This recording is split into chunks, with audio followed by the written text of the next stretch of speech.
देखिए बेटा, आगे अपन कुछ और समीकरणों को क्या है संतुलित करते हैं और उन्हें इन कथनों को क्या है समीकरण के रूप में अपन लिखते हैं। सबसे पहले कि जल में क्या है बेरियम क्लोराइड, जल में क्या बेरियम क्लोराइड तथा सोडियम सल्फेट के विलयन क्या है अभिक्रिया करते हैं। किस किस के विलयन? जल में कौन कौन? बेरियम क्लोराइड और सोडियम सल्फेट के विलयन। बेरियम क्लोराइड, देखिए सबसे पहले बेरियम क्लोराइड का सूत्र क्या होता है? BaCl2। बेरियम क्लोराइड और सोडियम सल्फेट, सोडियम सल्फेट का क्या होता है? Na2SO4, क्योंकि सल्फेट की संयोजकता क्या होती है? 2 ऋणायन, इसलिए Na भी अपन को क्या लेना पड़ेगा? 2, क्योंकि सोडियम की संयोजकता होती है 1 धनायन। तो क्या है Na पे क्या है 1 धनायन होता है, SO4 पे क्या है 2 ऋणायन होते हैं, इसलिए इसको क्या है 2 ऋणायन को उदासीन करने के लिए 2 Na धनायन चाहिए, इसलिए अपन सोडियम कह लेंगे 2। तो Na2SO4 ये किसका सूत्र हुआ बेटा? अपना सोडियम सल्फेट का।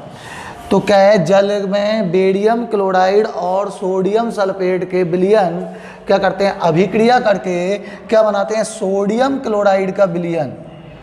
क्या बनाते हैं? सोडियम क्लोराइड का विलयन, मतलब NaCl का विलयन।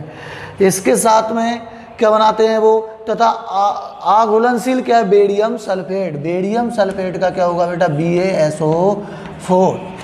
ये अपना क्या है समीकरण है। अब इसको अपन को संतुलित करना है। समीकरण संतुलित करने के लिए BA1, तो BA1 Cl यहाँ पर कितने हैं? 2, यहाँ पर Cl कितना है? 1। इसको 2 करने के लिए अपन इसके आगे 2 का गुणा करा देंगे। अब इसके साथ में तो Na भी कितने हो गए? 2, तो Na 2 हो गए। अब SO4 1, तो SO4 1। इस प्रकार से इस समीकरण क्या हुआ? अपना संतुलित हुआ। इसी प्रकार देखते हैं अपन अगला समीकरण। देखिए अपना पहला कंप्लीट हुआ। दूसरा देखते हैं अपन सोडियम हाइड्रोक्साइड का विलयन। किसका? Sodium hydroxide. सोडियम हाइड्रोक्साइड का सूत्र NaOH का विलयन हाइड्रोक्लोरिक अम्ल के विलयन से क्या करता है? अभिक्रिया करता है। हाइड्रोक्लोरिक अम्ल के विलयन से क्या करता है? अभिक्रिया करता है। और अभिक्रिया करके क्या सोडियम क्लोराइड का विलयन और क्या बनाता है? जल। तो सोडियम क्लोराइड का विलयन NaCl और क्या बनाता है? जल बनाता है। सोडियम हाइड्रोक्साइड का विलयन HCl के साथ क्या करता है? अभिक्रिया करता है और क्या बनाता है? सोडियम क्लोराइड और जल बनाता है।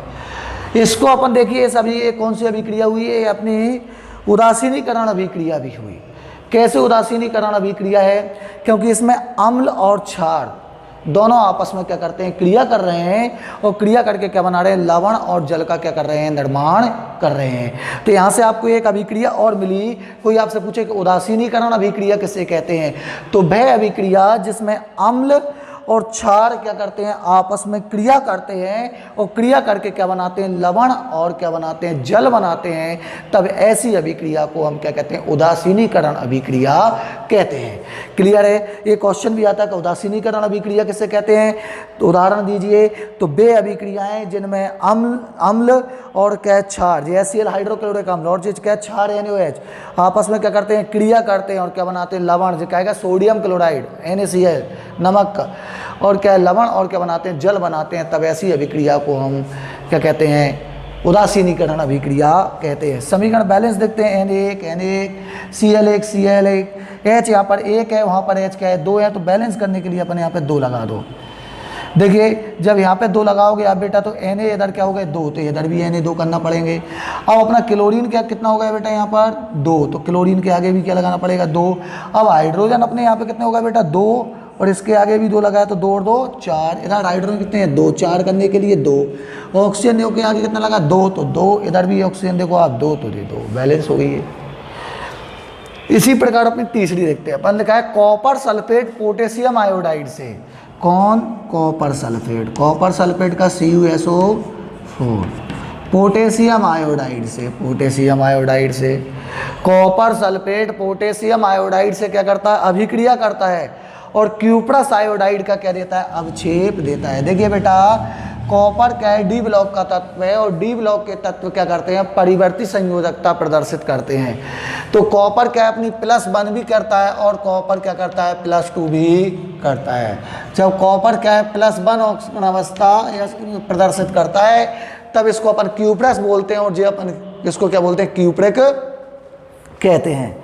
तो देखिए क्या है, कॉपर सल्फेट पोटेशियम आयोडाइड से क्या करता है, अभिक्रिया करके क्यूप्रस आयोडाइड, यानी कि अपना CuI, क्यूप्रस, एक आई लिखेंगे यहाँ पर, क्यों, क्योंकि एक कॉपर अपनी +1 ऑक्सीजन अवस्था प्रदर्शित कर रहा है, क्यों, क्यूप्रस है, क्यूप्रिक होता तो Cu2 धनायन होता और फिर अपन CuI2 लिखते हैं, लेकिन यहाँ पर क्या है, एक है इसकी ऑक्सीजन अवस्था, इसलिए आयोडीन की भी -1 होती है, इसलिए इसको क्या लिखेंगे, CuI।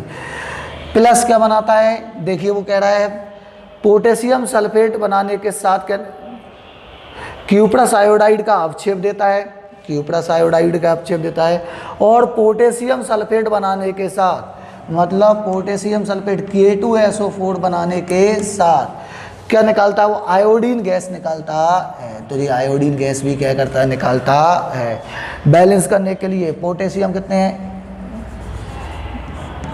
इधर 1 उधर कितने हैं, 2 करने के लिए 2 लगा दो, तो 2 लगा दिया आपने पोटेशियम। सल्फेट इधर 1 उधर भी 1, अब आयोडीन 2 और 1 कितना हो रहा है, 3, यहाँ पर आयोडीन अपना क्या 1 है। अगर अपन इसको क्या करते हैं, 3 करते हैं, तो पोटेशियम भी कितने हो रहे हैं यहाँ पर 3, तो भी बैलेंस नहीं होगी। इसको अपन बैलेंस करने के लिए ऐसा करते हैं, इसमें 3 का गुणा करा देते हैं आयोडीन में, तो यहाँ पर कितना आएगा 6। अब पोटेशियम कितने होगा 3, तो पोटेशियम यहाँ पर कितने हैं 2, तो इससे भी ये क्या नहीं होगा, बैलेंस नहीं होगा, इससे भी क्या नहीं होगा, बैलेंस नहीं होगा। तो देखिए बेटा अपन इसको देखते हैं, अगर इसके आगे अपन 2 लगाते हैं तो ये भी अपना क्या हो जाएगा,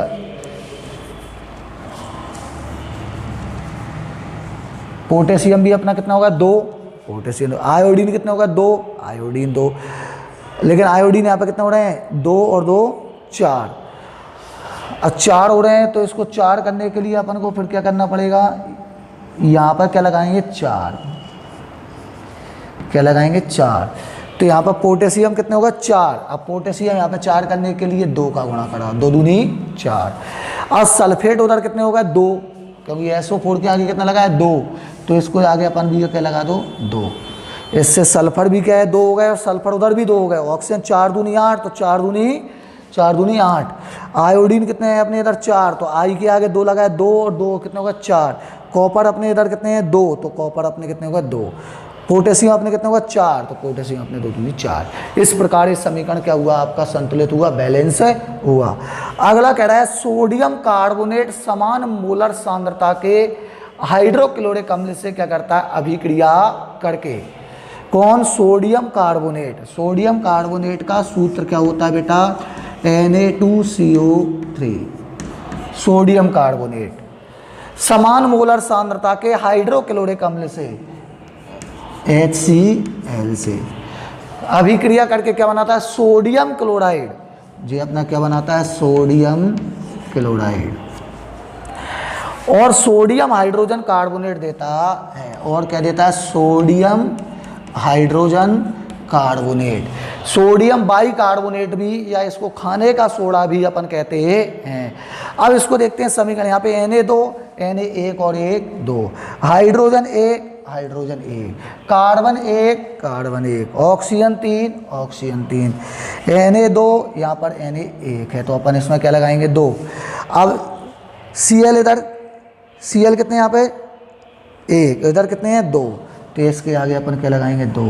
हाइड्रोजन कितना होगा इधर 2, हाइड्रोजन कितना होगा यहाँ पर बेटा 2।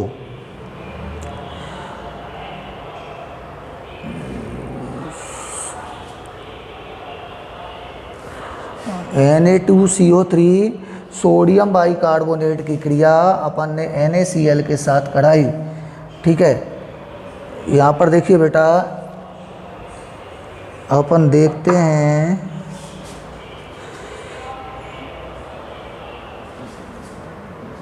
सोडियम बाइकार्बोनेट,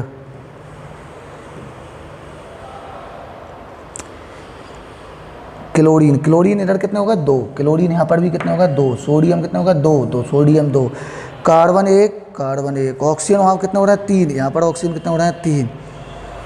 अब क्लोरीन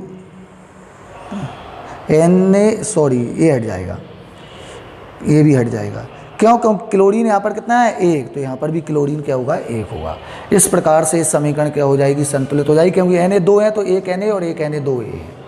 ठीक है बेटा, ये अपन ने क्या है समीकरण की प्रैक्टिस करना, संतुलित इनको आगे बना के देखना, फिर इनको क्या है संतुलित करना। उसके अलावा इसके अलावा और भी अगर आप पे कोई किताब हो तो किताब से आप बना सकते हो, देख सकते हो, प्रैक्टिस कर सकते हो। इस क्रम में अपन आगे बढ़ते हुए देखते हैं कि कुछ रासायनिक अभिक्रियाओं के संतुलित समीकरण आपको लिखना है और प्रत्येक स्थिति में अपन को ये भी बताना है कि किस अभिक्रिया का समीकरण है, इस समीकरण में कौन सी अभिक्रिया है, संयोजन अभिक्रिया है, अपघटन अभिक्रिया है, या विस्थापन अभिक्रिया है, या द्विविस्थापन अभिक्रिया है। तो कौन सी अभिक्रिया है ये भी आपको साथ में इसमें पहचान करके बताना है।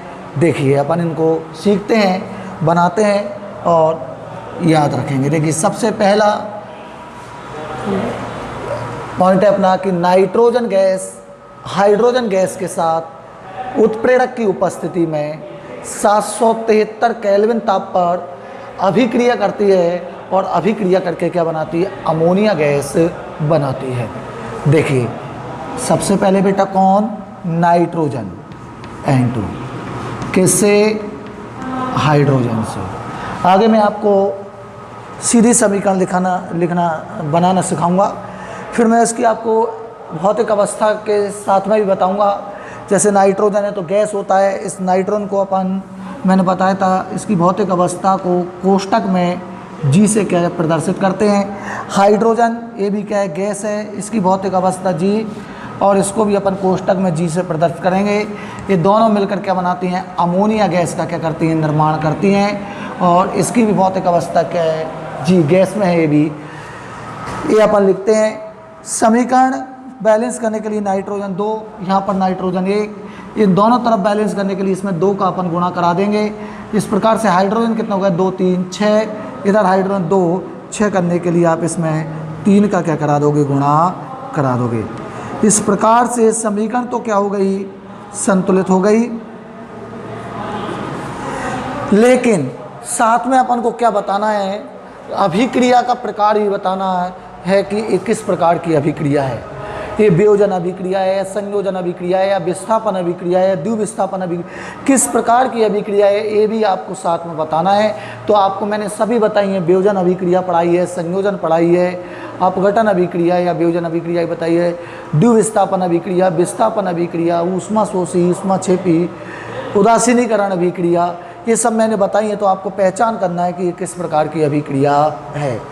देखिए तो नाइट्रोजन इसमें क्या हाइड्रोजन से क्या कर रही है, सीधे संयोग कर रही है, और जिस अभिक्रिया में संयोग होता है वहाँ कौन सी अभिक्रिया होती है बेटा, वहाँ संयोजन अभिक्रिया होती है। तो नाइट्रोजन गैस जब हाइड्रोजन गैस से संयोग करती है और अमोनिया गैस का निर्माण करती है, तब ये समीकरण कौन सी अपनी संयोजन अभिक्रिया, कौन सी अभिक्रिया होगी, संयोजन अभिक्रिया। तो इसमें अभिक्रिया का जो प्रकार है वो अभिक्रिया का प्रकार में कौन सी अभिक्रिया हुई है बेटा, संयोजन क्या है, अभिक्रिया है। कौन सी अभिक्रिया है, संयोजन अभिक्रिया है। ये भी आपको साथ में बताना है। क्लियर है, कोई दिक्कत, क्लियर हो गई है। तो अब मैंने बताया आपको क्या अगर आप भौतिक अवस्था के साथ में लिखना है, लेकिन अभी आप बिना भौतिक अवस्था के क्या है समीकरण को बनाना सीखें कि समीकरण को अपन बनाते कैसे हैं, इसकी अवस्था अभी ना लिखना सीखें आप, अवस्था मैं आपको बता दूंगा। तो सबसे पहले अपन बिना अवस्था के अपन इनको समीकरणों को बैलेंस करना सीखते हैं। ठीक है, देखिए ये नाइट्रोजन हाइड्रोजन से संयोग करती है और क्या बनाती है, अमोनिया बनाती है। ये अपनी कौन सी अभिक्रिया है, संयोजन अभिक्रिया। अब अपन देखते हैं सेकंड पॉइंट। सेकंड पॉइंट क्या कह रहा है, सोडियम हाइड्रोक्साइड विलयन। कौन का विलयन है बेटा, सोडियम हाइड्रोक्साइड। सोडियम हाइड्रोक्साइड का सूत्र NaOH। तो सोडियम हाइड्रोक्साइड के विलयन एसिटिक अम्ल से क्या करता है, अभिक्रिया करता है। एसिड मतलब अम्ल, तो एसिटिक अम्ल का क्या होता है सूत्र, CH3COOH। ये सूत्र आपको क्या है याद रखना पड़ेंगे। जैसे एसिटिक अम्ल, तो एसिटिक अम्ल का सूत्र क्या होता है, CH3COOH। ये आपको याद होना चाहिए, 9th क्लास में भी आप पढ़ के आए हो, छोटी क्लासों में कि ये छोटे छोटे सूत्र जो आप पढ़ रहे हो कि किसके क्या होते हैं। NaOH कास्टिक सोडा या सोडियम हाइड्रोक्साइड। तो सोडियम हाइड्रोक्साइड विलयन किससे है? सोडियम एसीटेट से, सोडियम एसिटिक अम्ल से क्या करता है? अभिक्रिया करता है और क्या बनाता है? Sodium acetate. तो एसीटेट का क्या होता है? CH3COO और सोडियम का होता है Na। तो सोडियम एसीटेट का सूत्र क्या होता है? CH3COO Na। तो सोडियम एसीटेट क्योंकि बेटा कैसे बनता है कि CH3COOH जो क्या है? एक अम्ल है। जब इसका आयनन होता है तो H धनायन CH3 एक, जब इसका आयनन होगा तो CH3COO धनायन और H धनायन में क्या हो जाता है? वियोजित हो जाता है। तो इसका जो H धनायन हटता है उस H धनायन की जगह, और NaOH को आप देखोगे तो NaOH किस में हो जाएगा? Na धनायन और OH ऋणायन में वियोजित हो जाएगा। इसका धनायन तो इससे इस ऋणायन में जुड़ जाएगा, इसका ऋणायन इस H धनायन के साथ जुड़ जाएगा। तो CH3COO के साथ Na धनायन जुड़ जाएगा तो CH3COO Na मतलब सोडियम एसीटेट बन जाएगा। साथ में अपना क्या आएगा? H धनायन OH ऋणायन से जुड़ेगा तो क्या बन जाएगा? जल बन जाएगा।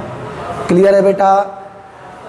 क्या है कि सोडियम हाइड्रोक्साइड विलयन, तो सोडियम हाइड्रोक्साइड का विलयन एसिटिक अम्ल से, तो ये एसिटिक अम्ल से अभिक्रिया कर रहा है, अभिक्रिया करता है, क्या बनाता है? Sodium acetate. तो सोडियम एसीटेट और क्या देता है? जल देता है। जल का सूत्र H2O। क्लियर है? अगला देखते हैं अपन। देखिए थर्ड कंडीशन।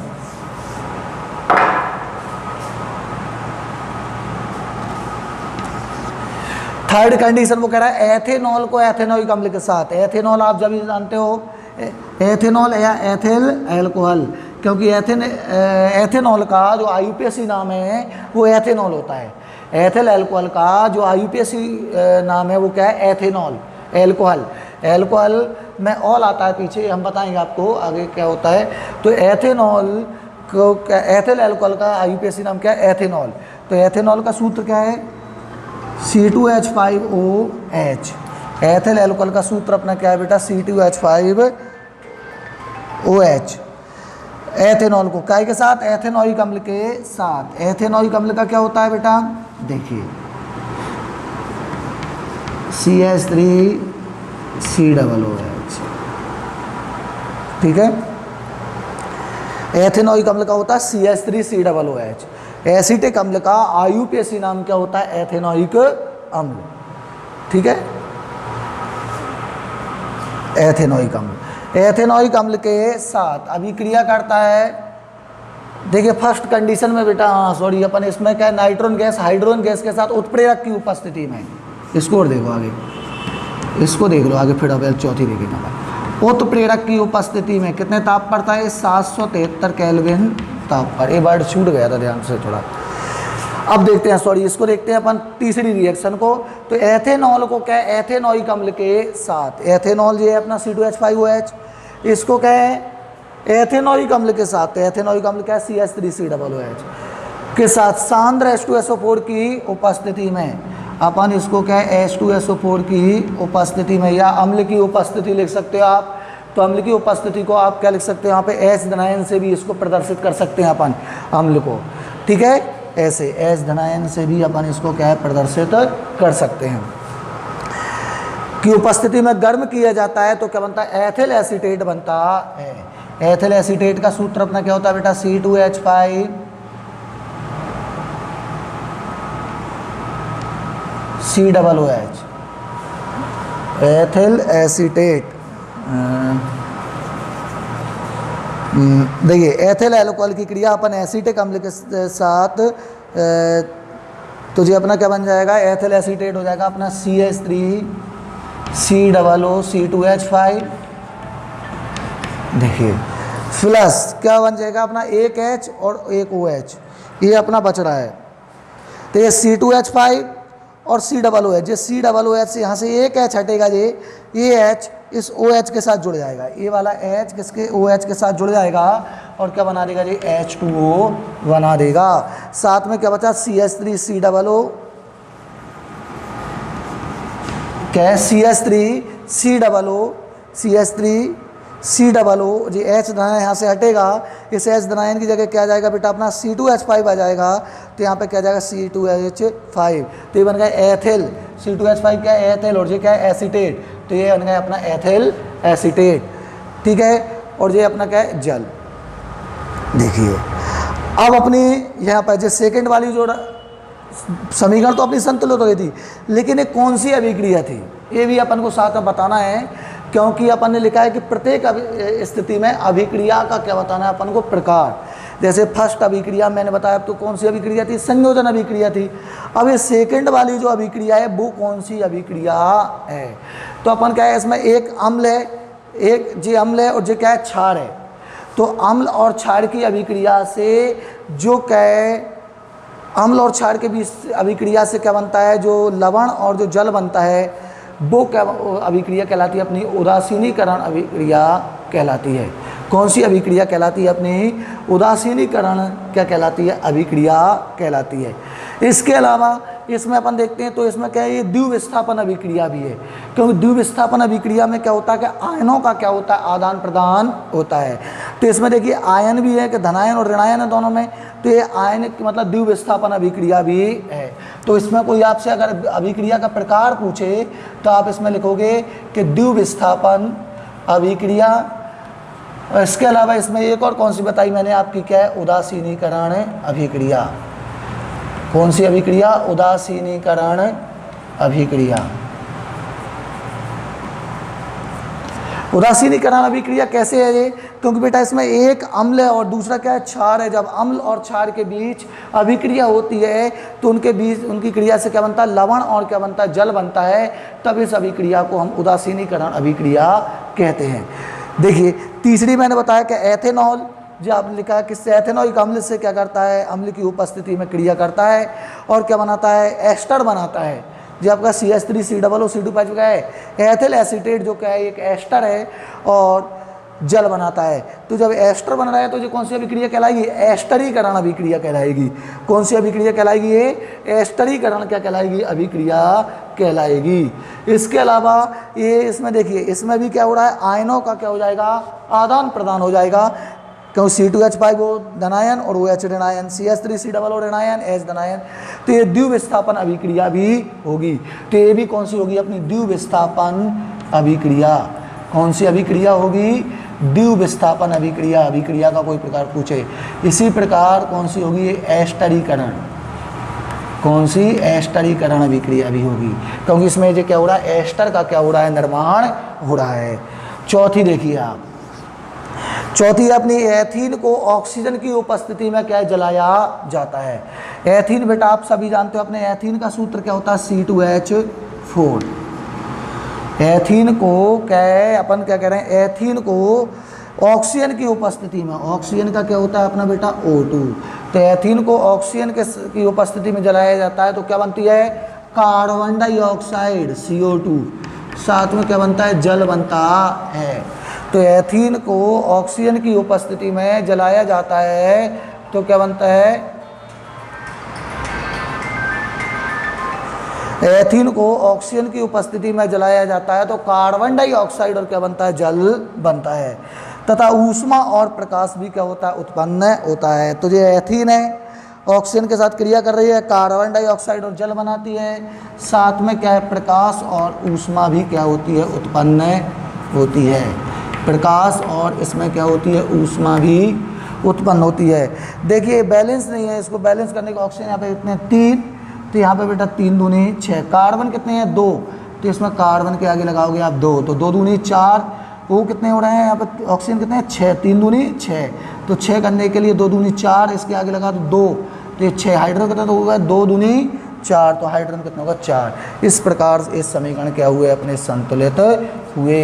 इनको एक बार क्या है, अब इसमें समीकरण के साथ में अपन को क्या अभिक्रिया का प्रकार बताना है। तो देखिए इसमें कौन सी अभिक्रिया हो रही है बेटा, इसमें ऑक्सीजन का क्या हो रहा है, योग हो रहा है। इसमें ऑक्सीजन का क्या हो रहा है, योग हो रहा है, इसलिए जो क्या होगी, ऑक्सीकरण अभिक्रिया होगी। तो ऑक्सीकरण अभिक्रिया होगी।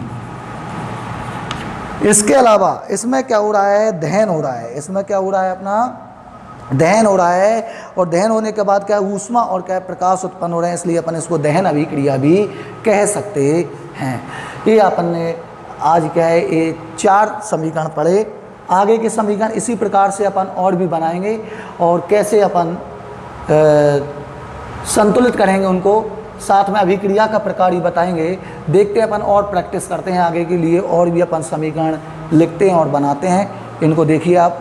इसी प्रकार निम्न रासायनिक अभिक्रियाओं के संतुलित समीकरण समीकरणों को अपन को संतुलित करना है। ये अभिक्रियाएं लिखी हुई हैं, रासायनिक अभिक्रियाएं, इनके अपन को संतुलित समीकरण करना है तथा प्रत्येक स्थिति में अपन को अभिक्रिया का भी क्या प्रकार बताना है।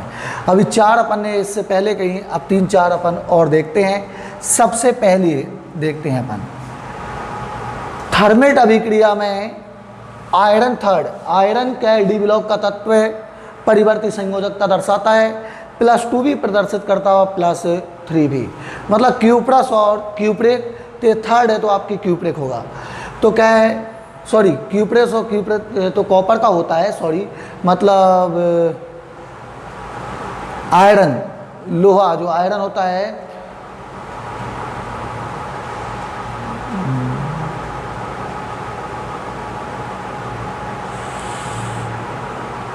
आपका लोहा या आयरन जो है इसका कॉपर का क्यूप्रस क्यूप्रेक होगा, फेरस और फेरिक, सॉरी क्या है, फेरस और फेरिक। देखिए तो क्या है, फेरस और फेरिक, तो यहाँ पर थर्ड है तो फेरिक आयरन के लिए बोलते हैं अपन।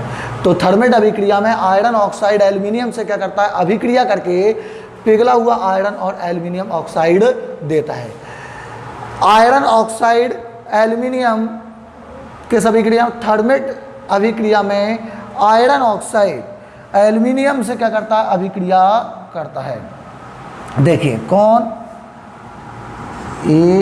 Al थर्मेट अभिक्रिया में कौन कर रहा है, अपना आयरन ऑक्साइड क्या करता है, क्रिया करता है।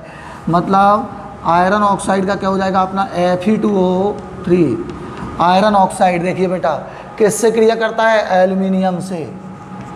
ये एल्यूमिनियम से क्या करता है, ये क्रिया करता है। थर्मेट अभिक्रिया में आयरन ऑक्साइड एल्यूमिनियम से क्या करता है, क्रिया करता है, और क्या बनाता है, पिघला हुआ आयरन और क्या बनाता है, एल्यूमिनियम ऑक्साइड बनाता है। जो एल्यूमिनियम ऑक्सीजन से जुड़ जाएगा तो क्या बनेगा, Al2O3। ये मैंने बताया था आपको, एल्यूमिनियम की संयोजकता 3 होती है, तो एक एल्यूमिनियम की 3, तो 2 की कितनी हो जाएगी, 6 धनायन। एक ऑक्सीजन की कितनी होती है, 2 ऋणायन होती है, और एक ऑक्सीजन की 2 ऋणायन, तो 3 ऑक्सीजन की 3 दूनी 6। इसलिए अपन इसको क्या लिखेंगे, Al2O3 प्लस क्या है, आयरन क्या हो जाता है, अलग, तो Fe अपना क्या हो जाएगा, अलग हो जाएगा। इसको संतुलित करेंगे समीकरण के लिए, एल्यूमिनियम यहाँ पे कितने हैं, 2, तो इसके आगे क्या लगा दोगे, 2। ऑक्सीजन 3, आयरन यहाँ पर कितने हैं, 2, तो इसके आगे भी बेटा क्या जाएगा, 2। अब आप इसमें देखोगे कि जो क्या है, थर्मेट अभिक्रिया में जो आयरन ऑक्साइड वो एल्यूमिनियम से क्या कर रहा है, क्रिया कर रहा है, और क्या बना रहा है, एल्यूमिनियम ऑक्साइड, और क्या बनाता है, आयरन बनाता है। अब अपन इसमें देखना है अपन को कि अभिक्रिया का ये कौन सा प्रकार है। तो आप देखोगे इसमें क्या विस्थापन अभिक्रिया है बेटा। कैसे विस्थापन, क्योंकि आयरन ऑक्साइड जो था, इस आयरन ऑक्साइड में से इस आयरन को किसने विस्थापित कर दिया, एल्यूमिनियम ने क्या कर दिया, विस्थापन कर दिया, और क्या बन गया, एल्यूमिनियम ऑक्साइड बन गया, साथ में आयरन क्या हो गया, अलग हो गया। इस प्रकार से कौन सी अभिक्रिया होगी अपनी, कौन सी अभिक्रिया होगी, ये विस्थापन अभिक्रिया होगी। कौन सी अभिक्रिया होगी, विस्थापन अभिक्रिया होगी। ठीक है। इसके अलावा ये ऑक्सीकरण अभिक्रिया भी होगी। कैसी अभिक्रिया होगी, ऑक्सीकरण अभिक्रिया भी होगी। क्यों, क्योंकि इसमें ऑक्सीकरण हो रहा है, इसमें क्या हो रहा है, ऑक्सीकरण हो रहा है, देख सकते हैं आप। ठीक है, अगला देखते हैं अपन, मैग्नीशियम रिबिन। कौन, मैग्नीशियम रिबिन, जी अपना Mg रेबिन किसके साथ में, नाइट्रोजन। नाइट्रोजन का क्या होता है बेटा, N2, इसके साथ वायुमंडल में जलता है और क्या बनाता है, ठोस मैग्नीशियम नाइट्राइड बनाता है, मैग्नीशियम नाइट्राइड बनाता है। अब देखिए आप, मैग्नीशियम की संयोजकता यहाँ पर कितनी होती है, 3, सॉरी मैग्नीशियम कितनी होती है, 2 धनायन, और नाइट्रोजन कितनी होगी, 3। अब देखिए इसकी 3 है, इसकी 2 है, इसकी 3 है, तो इसको करने के लिए अपन क्या करते हैं, इसमें क्या करा दो, 3 का गुणा, तो Mg तो क्या हो जाएगा 3, और N में क्या हो जाएगा 2 का गुणा, तो Mg N क्या हो जाएगा 2। ये मैग्नीशियम नाइट्राइड का क्या होता है, सूत्र होता है। तो मैग्नीशियम रेवेन नाइट्रोजन के साथ वायुमंडल में क्या होता है, जलता है और क्या बनाता है, मैग्नीशियम क्या बनाता है, नाइट्राइड बनाता है। तो ये मैग्नीशियम नाइट्राइड बना दिया। ये मैग्नीशियम नाइट्रोजन के साथ बैलेंस नहीं है, बैलेंस करने के लिए मैग्नीशियम यहाँ पर कितने हैं बेटा, 3, इधर कितना है मैग्नीशियम 1, तो इसको 3 कर दो। नाइट्रोजन कितने हैं 2, तो नाइट्रोजन 2, ये क्या हो गई, बैलेंस हो गई। अब अपन इसमें क्या बताना है कि इसमें कौन सी अभिक्रिया है, अपन को ये बताना है कि अभिक्रिया कौन सी है, मतलब अभिक्रिया का प्रकार बताना है। तो आप देख रहे हैं इसमें जो मैग्नीशियम है वो नाइट्रोजन से क्या करती है, क्रिया करती है। यहाँ पर इन दोनों के बीच में क्या हो रहा है, संयोग हो रहा है। क्या हो रहा है, इन दोनों के बीच में संयोग हो रहा है और संयोग करके क्या बना रहे हैं, मैग्नीशियम नाइट्राइड। तो इसलिए कौन सी अभिक्रिया होगी, संयोजन अभिक्रिया होगी। अभिक्रिया के प्रकार में अपन लिखेंगे कौन सी अभिक्रिया, संयोजन अभिक्रिया होगी बेटा, ठीक है। इसी प्रकार अपन तीसरी देखते हैं। जब पोटेशियम आयोडाइड के जलीय विलयन में, पोटेशियम आयोडाइड के जलीय विलयन मतलब KI, क्लोरीन गैस प्रवाहित की जाती है, Cl2 गैस क्या की जाती है, प्रवाहित की जाती है। तो पोटेशियम क्लोराइड का विलयन और ठोस आयोडीन बनती है। पोटेशियम क्लोराइड का विलयन और ठोस क्या बनती है, आयोडीन बनती है। क्लियर है। पोटेशियम आयोडाइड का विलयन, इसमें क्लोरीन गैस प्रवाहित कर रहे हैं, पोटेशियम क्लोराइड बनता है, साथ में आयोडीन गैस बनती है।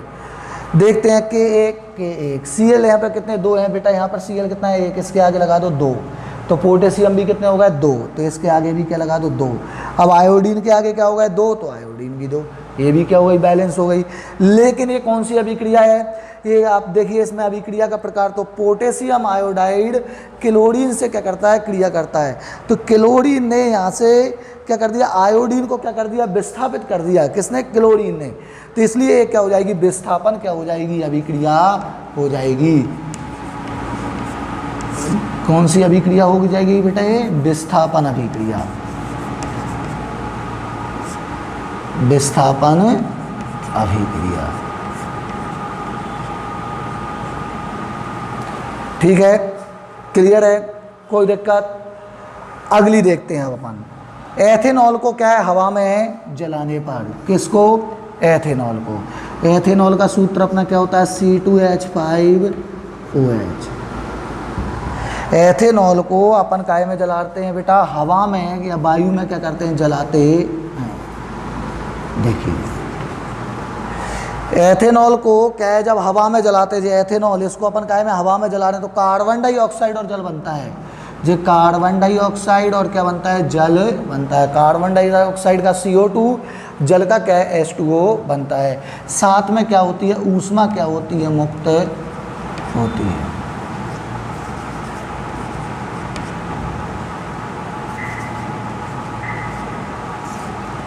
देखिए बैलेंस करोगे आप, कार्बन यहाँ पर 2, यहाँ पर कार्बन 1 है तो इसके आगे 2 लगा दो। हाइड्रोजन 5 और 1 6, तो इसके आगे क्या लगा दो, 3 लगा दो। ऑक्सीजन अगर आप देखोगे तो 2 दूनी 4 और 3 7, यहाँ पर ऑक्सीजन कितना है 1, और 7 करने के लिए यहाँ पे क्या लगा दो, 3 का क्या कर दोगे आप गुणा, तो 3 दूनी 6, 6 और 1 7।